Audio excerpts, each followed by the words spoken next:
네, 오늘 하루 눈길을 끄는 이슈를 짚어보는 시간, 백다희의 해시태그입니다. 네, 오늘의 소식들 먼저 해시태그로 보겠습니다. 네, 첫 번째 소식은 교통 대란 우려인데요. 서울과 경기, 부산과 광주 등 전국 곳곳에 시내버스가 운행 중단의 기로에 놓였습니다. 임금 인상 등을 요구하고 있는 전국 9개 지역의 버스 노조는 오늘까지 사측과 최종 협상을 벌이게 되는데요. 합의에 이르지 못한다면 내일 새벽 첫 차부터 운행이 중단될 예정이라서 전국에서 교통 대란이 우려되고 있습니다. 노조의 주요 요구사항은 임금 인상 그리고 근무 조건 개선인데요. 파업 여부는 이르면 오늘 밤, 늦어도 내일 새벽쯤에 결정될 것으로 보입니다. 각 지자체는 파업이 현실화될 경우 지하철과 전세버스, 택시 등을 활용해서 비상소송 계획을 가동할 계획입니다. 다음 소식 보겠습니다. 네, 구타와 고문입니다. 네, 해병대 연평부대에서 선임병들이 후임병을 상습 구타하고 성고문 등의 가혹 행위를 저질렀다는 의혹이 제기됐습니다.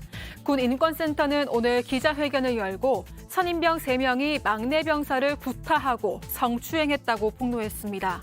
가해자들은 피해자의 뒤통수를 치고 웃거나 뺨을 때리는 등 폭행과 위협을 일삼는 것으로 알려졌는데요. 또 피해자의 음모를 전기 이발기로 깎거나 허벅지에 성희롱 단어를 적는 등 성고문도 있었다고 밝혔습니다. 군 인권센터는 가해자들에 대한 구속 수사가 이루어지지 않았다며 비판했습니다. 이를 두고 해병대 측은 증거인멸과 도주의 우려가 없어서 불구속 수사 후 기소 의견으로 군 검찰에 송치한 상태라고 해명했습니다.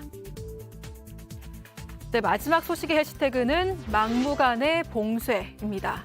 네, 중국 상하이 봉쇄가 장기화되고 있습니다. 네, 주민들의 불만이 계속되는 가운데 건물 주변으로 2m 높이의 펜스가 설치된 모습이 SNS를 통해 퍼지고 있는데요.